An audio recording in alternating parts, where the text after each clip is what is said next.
Hey, this is Christian Roldan. And Jordan Morris from the Seattle Sounders Football Club. And you're listening to This is No Study at Dis. This episode of Nos Arietes is sponsored by Full Pull Wines, a Seattle-based wine retailer and proud sponsor of Nos Arietes since 2011. Full Pull was founded in 2009, is based in Seattle, and is owned and operated by longtime Sounders supporters. They offer the best boutique wines of the world to members of their mailing list, with special focus on their home, the Pacific Northwest. Here we go. Come on! Hey, O'Shan! Let's go! A sideline fry! The Seattle Sounders have done it! MLS Cup winners! Here comes Rangers through the middle to crown it for Seattle! And now they truly can start the celebrations. It's the Sounders MLS Cup. Nicola Dero leaves absolutely no doubt! The Sounders rule the region! Seattle Sounders is going good! They've scored! They've scored! Finally! This feels fucking awesome. This is a tiny dog. Is that what you young people call twerking? And Porter says cheated! You want to win? This is the Seattle Sounders, bro.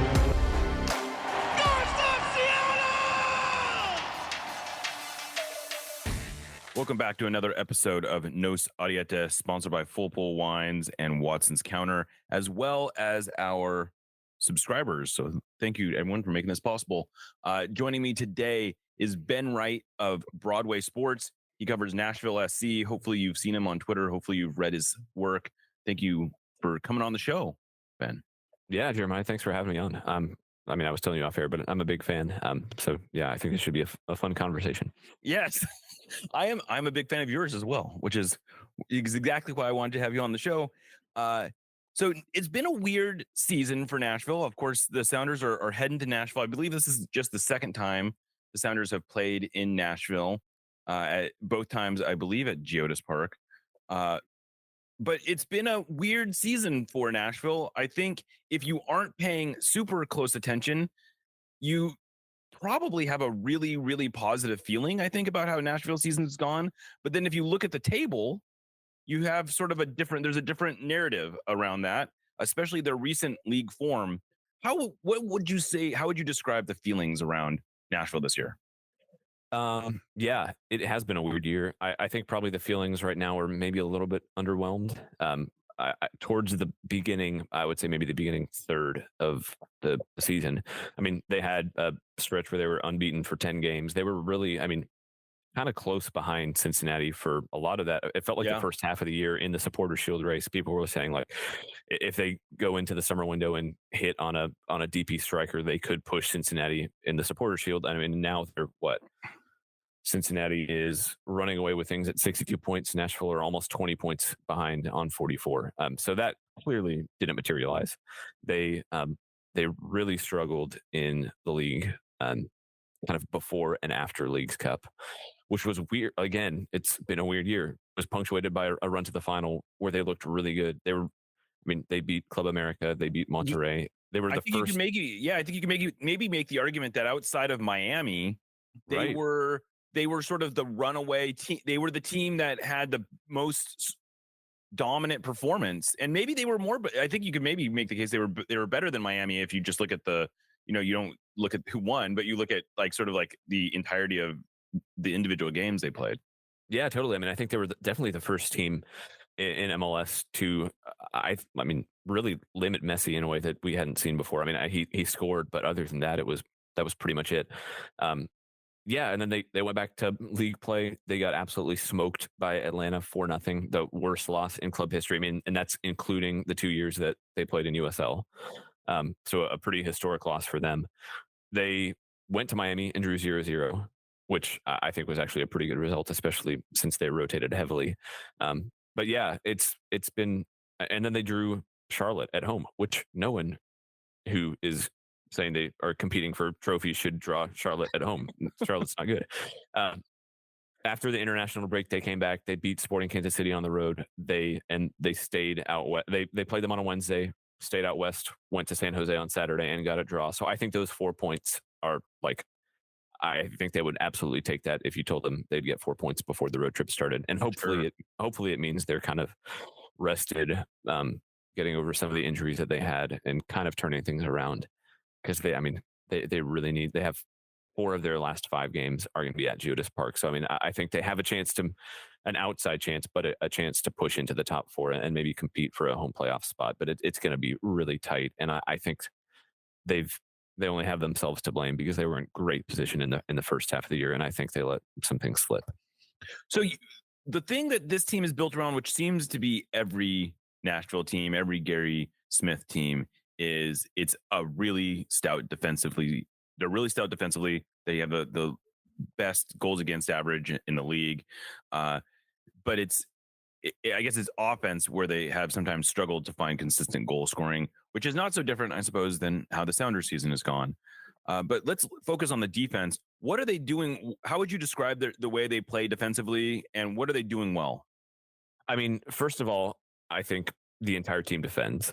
It's a defend from the front mentality. So whoever's playing up top does a lot of work, just even pressing the back line, closing down angles.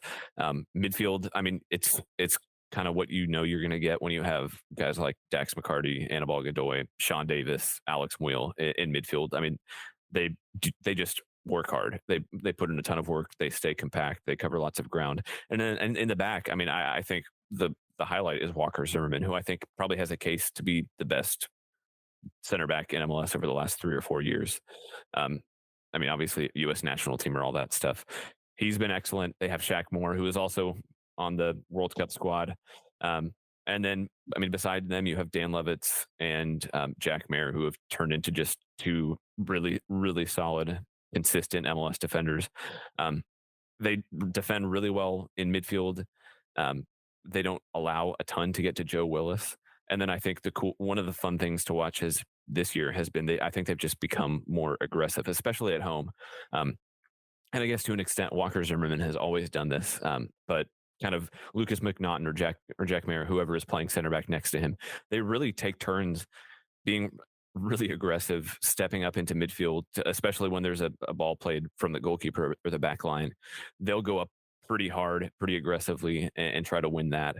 And once they do, I mean, I think they also have an argument to be one of the better counter-attacking teams in the league. So, I mean, when they win the ball in midfield, it just goes to goal fast. And I think that's been their blueprint for the past 4 seasons, or however, I guess it has been 4 seasons that they're in MLS. But I think they've kind of added a little bit more aggressiveness from the back line. And it's risky, but I think most of the time this year it's paid off. And so in goal, it seemed Joe Willis is clearly the number one, but we did see Elliot Panico used more extensively during Leagues Cup. Is that like a real? Is there a goalkeeping controversy? Or is there even an open contention for that, or is it really Joe Willis's job and then Panico is just there to sort of like either specialize or do fill in as a traditional backup? Well, I mean, I keep saying it's not a competition, but then Panico started last weekend in San Jose. So, I mean, they split the road trip. Willis got one, Panico got the other. I think Nashville internally are super, super high on Panico. They think that, I mean, they've referred to him as the goalkeeper of the future multiple times, plan on him sticking around. It's a weird thing. It's a weird kind of problem to have when you have the best defense in the league to be talking about. Should our goalkeeper be our starting goalkeeper? And Panico definitely is a penalty specialist. I mean, he came on twice off the bench in the Leagues Cup specifically for penalties, which was just random and hilarious and fun to watch. But I think he's also kind of he started Joe Willis's father-in-law passed away during Leagues Cup and had to leave town, understandably. Panico got the start instead of him, and then I think he's honestly, I mean, it's obviously a tragedy for Joe Willis, and you don't want to just make it about sports, but Panico took his opportunity and ran with it, and I think has not just kind of stood out from the penalty spot, but he's really showing that he's, I think, probably about as good as Willis from the run of play, and he's younger, and I think he's just going to keep pushing, keep developing. And I wouldn't be surprised if Willis probably gets the majority of the minutes to close out the season, but maybe next year they go into training camp with a real battle for who gets the number one job. And I would not be surprised if Panico wins out, because I think he's just been getting better and better. Yeah, that's definitely. But I assume for Saturday, where the expectation is Joe Willis, I would assume so, but but we I get can't promise curveballs, I anything. guess. Yeah, there was a curveball in San Jose, so I'm less certain than I would have been if we had this last Thursday. Fair enough. So the moving over to the offense, which is the other sort of part of this equation, obviously, is it has been historically Hani Mukhtar, and then let's see what else we can get. And frankly, we're right back where we started.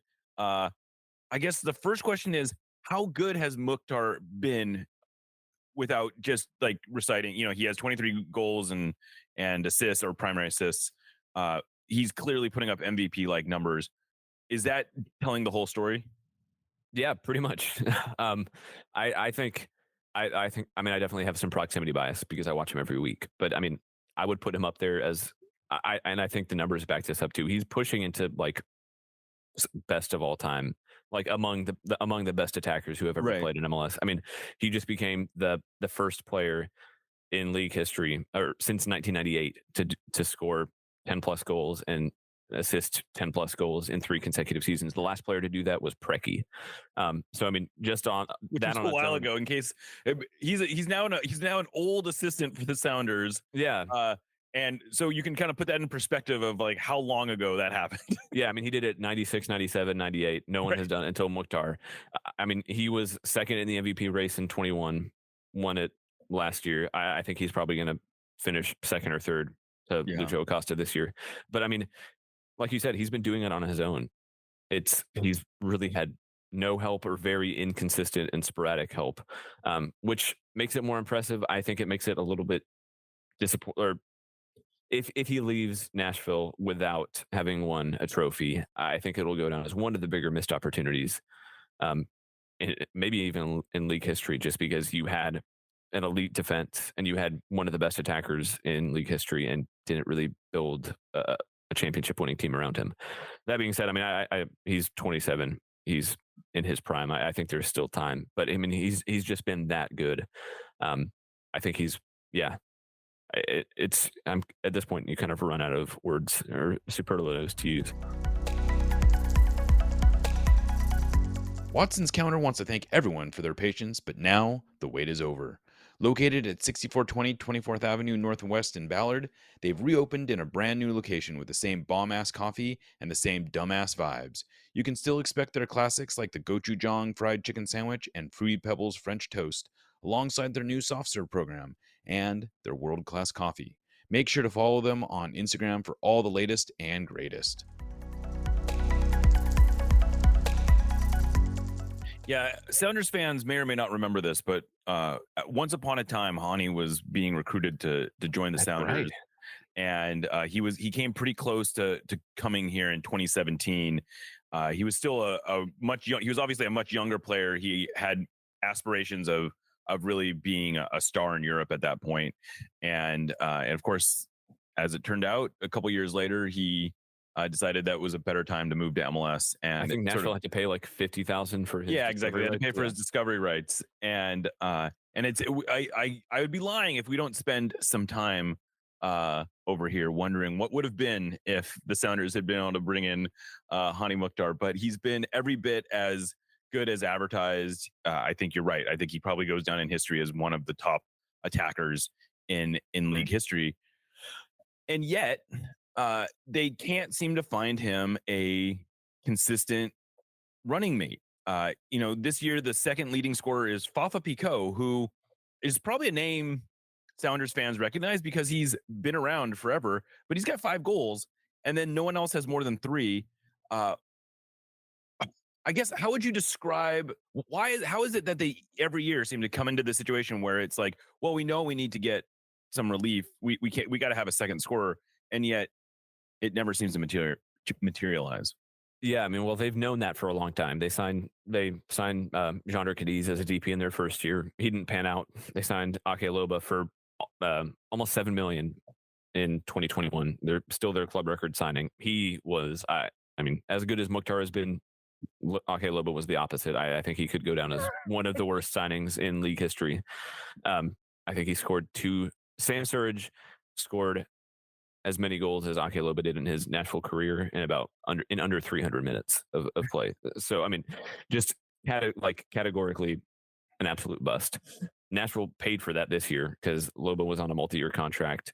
They loaned him out to Mazatlan in Liga MX, but they didn't get the DP spot open. Then they bought him out before the summer window, and they finally went back and were able to sign another DP in Sam Surridge. I mean, obviously, we talked about Leagues Cup. He had some huge goals for them, and I think really looked kind of like the prototypical Gary Smith striker. And I think once he really gets the team, once he can stay healthy, he looks like, I mean, he could be the answer, knock on wood. He's been hurt. He picked up something when they played Atlanta after Leagues Cup, some kind of issue on the turf, and just hasn't been 100%. They've been really careful with him. I think they're trying not to re-aggravate it with the playoffs looming. Sure. But yeah, I mean, we talked to Gary Smith this morning, and he said one of the big priorities for them, obviously seeing if they can push for a home playoff spot, but really getting Surridge healthy and building that connection with Mukhtar. Because I mean, even if Surridge doesn't come in and take all the scoring burden from Mukhtar, just having a focal point and giving Mukhtar more freedom, I think that's almost just as important. They don't really care who is scoring. If Mukhtar has to keep scoring 90% of the goals, they'll take it as long as he's scoring. I think the real issues are like we saw kind of in MLS when he wasn't scoring, no one else has really stepped up. If he's playing well, the whole team plays well. If he doesn't play well, there's just not a lot of answers. Sam Surridge could be that. I think Randall Leal is getting back. He's missed 18 or 19 games injured the past 2 years, but was originally signed as a DP and has kind of been like the number 2 attacker on the team. They need the attackers they currently have to stay healthy. And then I think, I mean, they're going to need to take a look at this roster in the winter. But I think they have the pieces that if they stay healthy and get informed, they could be pretty good down the stretch.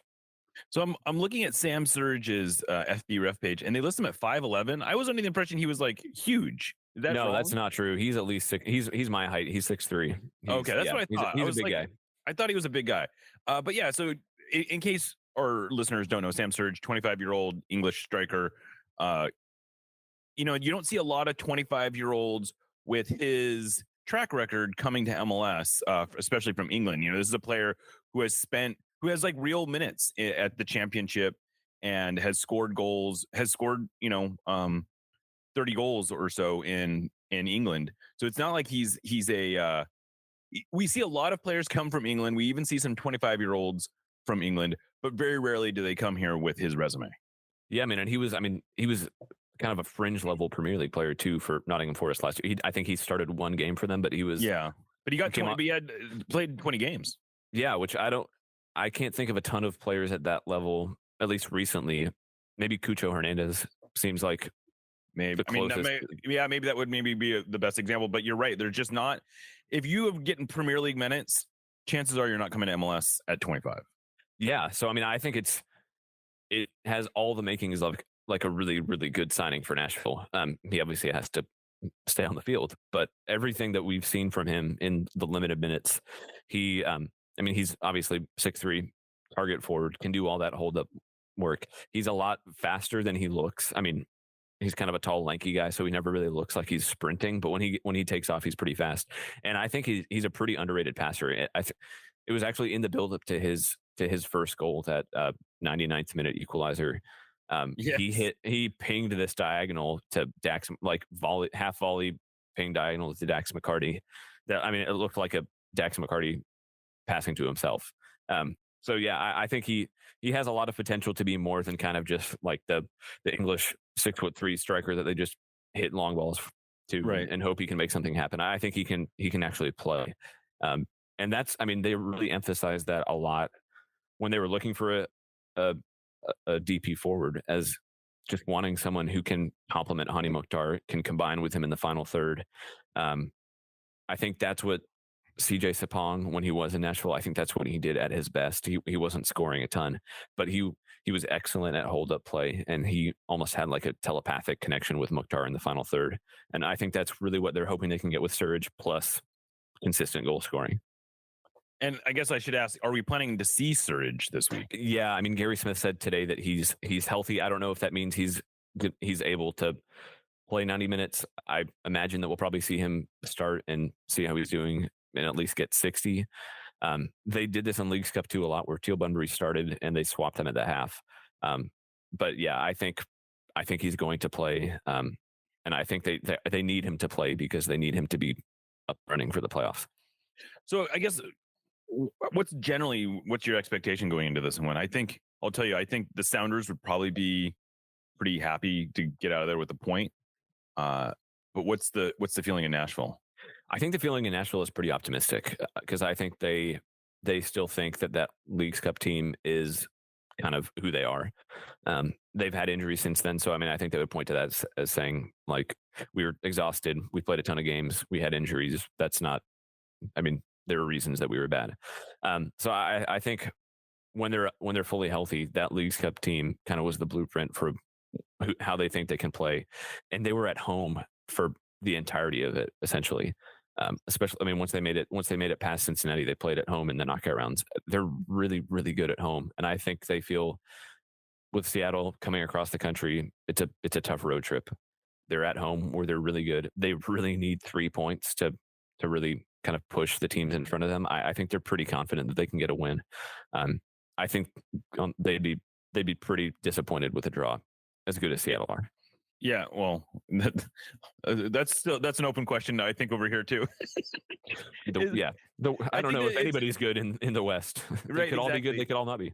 Right. I know it's been a weird year for the Sounders. We've talked about this obviously a lot on our show, but I do think there's this sort of outside perception that everything is fine. Like, what are you stressing about?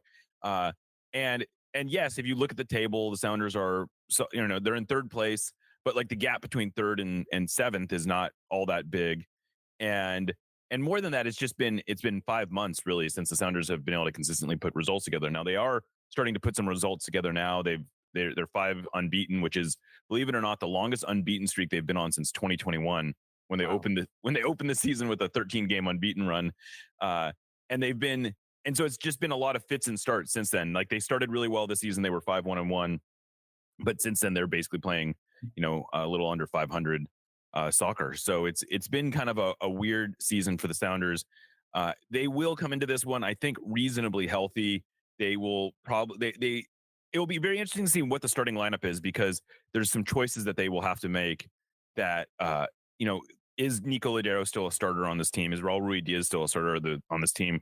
Are two of the biggest questions surrounding the Sounders. And frankly, I don't know if one or both will start this week. So it'll be interesting. That'll be an interesting discussion point. Of course, the Sounders then come home and they have two home games in quick succession. So it'll be interesting to see how they balance it. How do you think Nashville is going to balance? They also have a sort of like a bunch of games coming up. Do you suspect that they sort of put out their A lineup for this one and then just sort of make adjustments as it goes? Or might they be a little cagier? Yeah, I think they're going to play their A lineup pretty much from here on out. I mean, they especially since they go to Philadelphia on October 7th. The rest of it is at home. Mm-hmm. So I think that it's tough to do your full strength lineup when you're playing Saturday, Wednesday, and traveling. But I think at home they feel pretty good that they can just roll it out and do whatever they need to. And they're pretty healthy too. I mean, Lucas McNaughton at center back was really pushing Jack Mayer. Like, I think he probably won the starting spot next to Walker Zimmerman. He's hurt, but other than that, it's a fully healthy team. And yeah, I mean, at this point they're in 7th. They want to get up to 4th at least. So I think they're pretty much going to be treating this like playoffs. Great. Well, before I let you go, I did want to, give you a chance to talk a little bit about Broadway sports. Obviously at Sounder at Heart, we've gone independent. We love independent media. Broadway sports has been independent for quite some time. If people don't know, you were running a site called Speedway Soccer that at one point was, if I remember correctly, was actually exploring the possibility of joining SB Nation until SB Nation sort of put the brakes on their MLS expansion. But you guys ended up on Broadway Sports. What's the model? How are things going there? Yeah, I mean, it's a subscriber-based model, which I'm sure you're familiar with. Yeah, I think just the reality of it is NFL dominates everything. So I mean, we lean pretty heavily on our Titans riders, and they bring in a lot of traffic. But we have our own we've put together a pretty good crew of of soccer guys. I kind of head things up. We have Chris Ivey and Valer Shabilla and Jonathan Slape doing a lot of writing for us.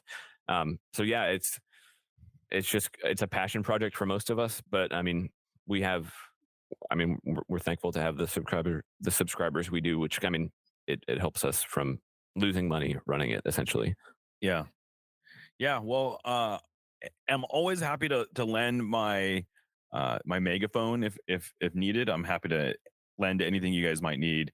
But I love that there's so many. The MLS marketplace, as you know, is challenging, but it's also a lot of opportunity that we have this ability to sort of make the media what we want it to be, and I think that's kind of an exciting opportunity. There's definitely some pain involved in that, but there's this huge vacuum, and especially in places like Nashville where you have a robust audience or potentially robust audience.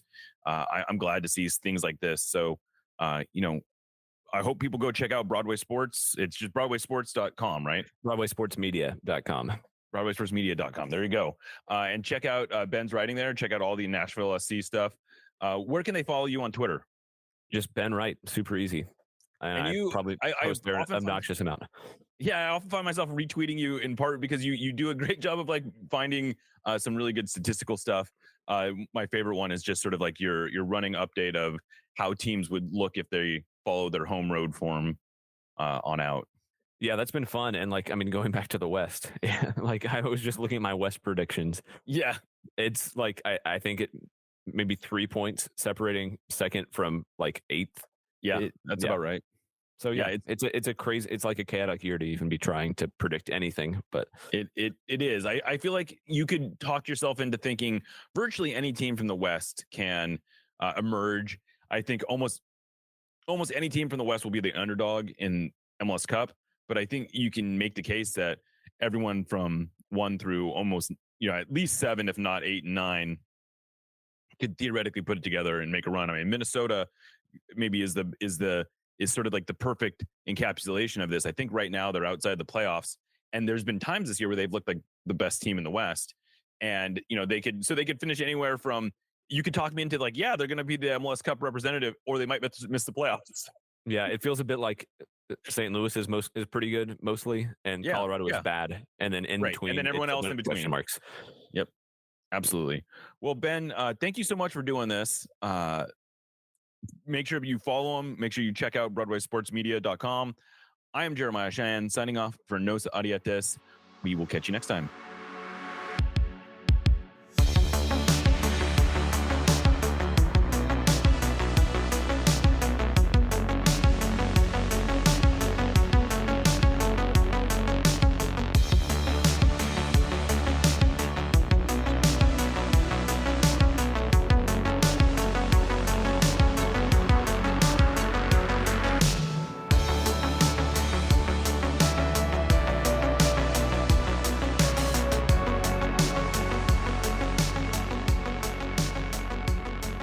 We love you. Let's win another one.